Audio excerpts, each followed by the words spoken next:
We have been talking about bad debts for a while now, and we agreed that by the time a business decides to say that this data has gone bad and so we should write them off, it means that they have gone there are some efforts that have been put in to arrive at that conclusion.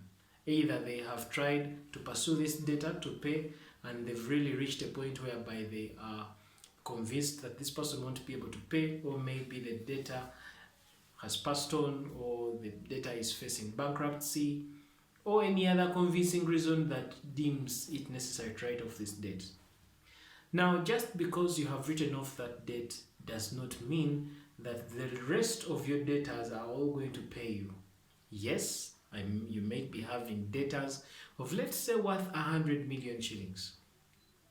And of the 100 million that are your debtors, or call them your receivables, maybe you've identified 10 million worth of bad debts.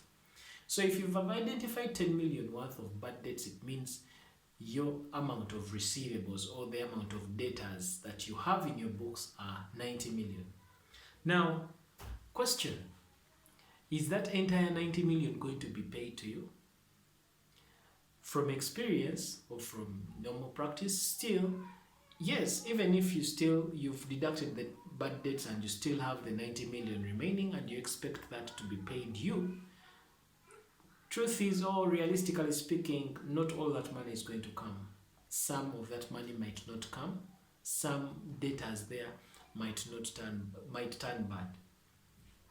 The issue here is that the receivables you're having in your books have not yet reached that level where you should write them off. Yes, you still have a receivables figure in your book.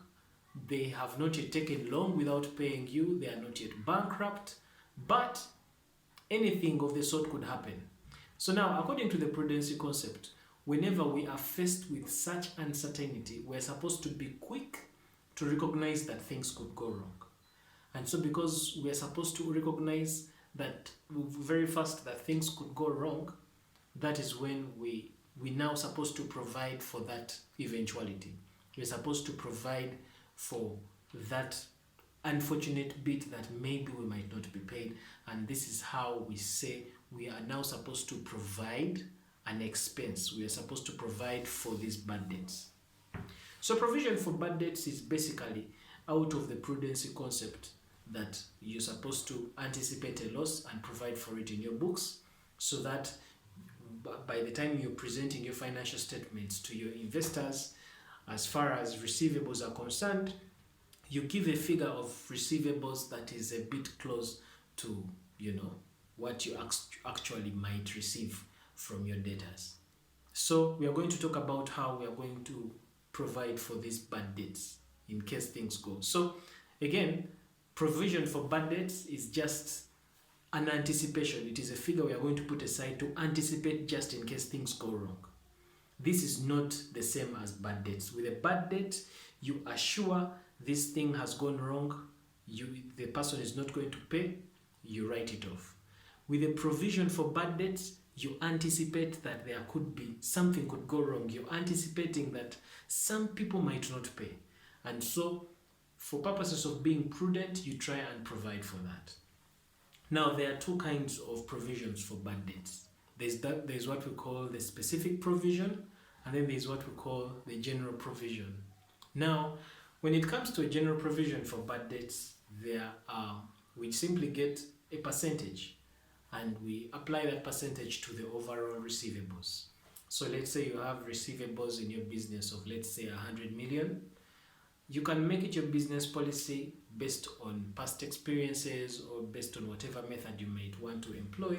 You say that with us in our business, provision for bad debts will be at 5%, or we shall provide bad debts at 10%. So it means that percentage you will have chosen is what you're going to apply to the figure of debtors, total debtors, or to the figure of receivables. Now that is what we call a general provision. Then there is what we call the specific provision. Now a specific provision for bad debt, that one is tagged to a specific debtor. This is a debtor or a customer that you probably know inside out, and you have seen that yes, you issued your goods or services to this person on credit, they are going to pay, you believe they're going to pay, but the affairs that are going on in their business do not give you much confidence. Let's say, yes, this is a trusted client of yours, they always pay on time, but this time round they are facing some court issues, they seem to be having a very hard time in their business cycle. You feel you're not so optimistic that they'll be able to pay. However, whereas you're feeling they're not going to pay, you've not reached a point where you have written them off. You still have some hope that these guys might pay.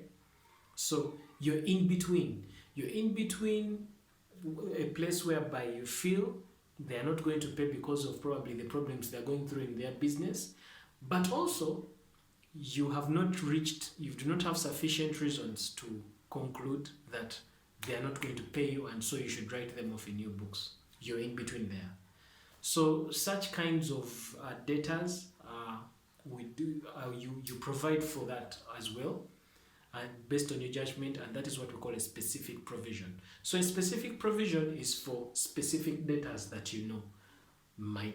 they might not pay, so you provide for that. So that's a two.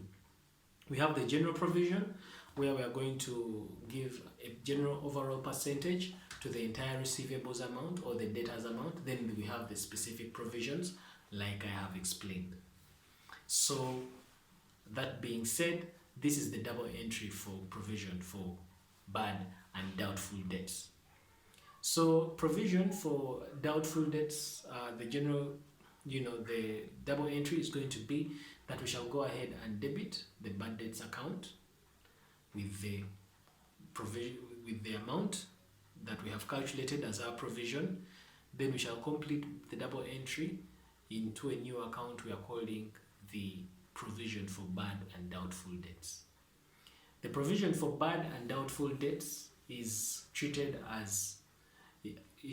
under the liabilities at presentation. It is the figure that you're going to subtract from the total receivables. So during presentation of financial statements, when you go to the balance sheet and there's the receivables figure, so it is the receivables figure less, or you reduce the provision for bad and doubtful debts, then we come to the net receivables. So that is how the presentation is. That's how we treat provision for bad debts. So provision for bad debts is treated in the balance sheet, then the bad debts account is treated in the expense account. So now that we know the double entry for bad debts, we shall expound on it more. Let's explore some scenarios on how we calculate for provision for bad debts. Let's look at this first scenario. The first scenario we have here is this, that we have our total receivables, or call them our total debtors, that are worth 100 million. Okay, now let's say that in our business we provide for bad and doubtful debts at a rate of 5%. That is a general provision, right? So if it is a general provision of 5%, so it means you're going to get 5%, multiply that by the 100 million, and we shall end up with 5 million. So it means that in our books of accounts, that is what we are going to provide for as bad debts. We are going to put 5 million shillings as provision for bad and doubtful debts. That is scenario 1. Let's go to scenario 2. So in scenario 2, let's say we have receivables still of 100 million.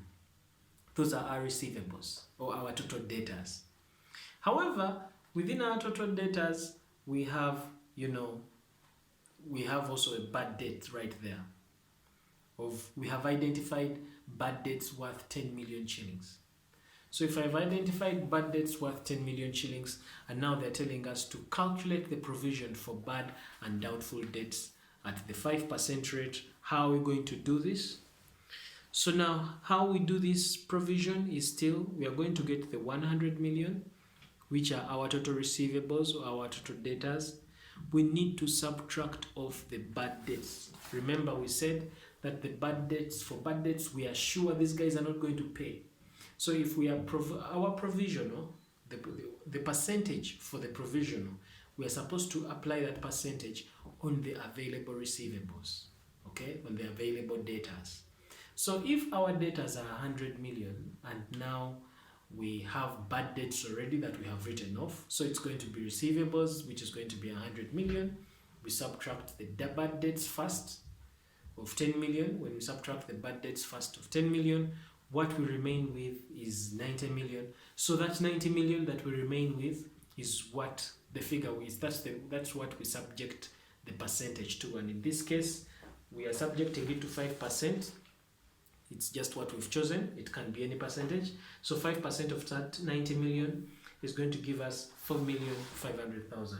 So that 4,500,000 is our provision for bad and doubtful debts. That is scenario 2. Let's add a few more details. Let's go to scenario 3.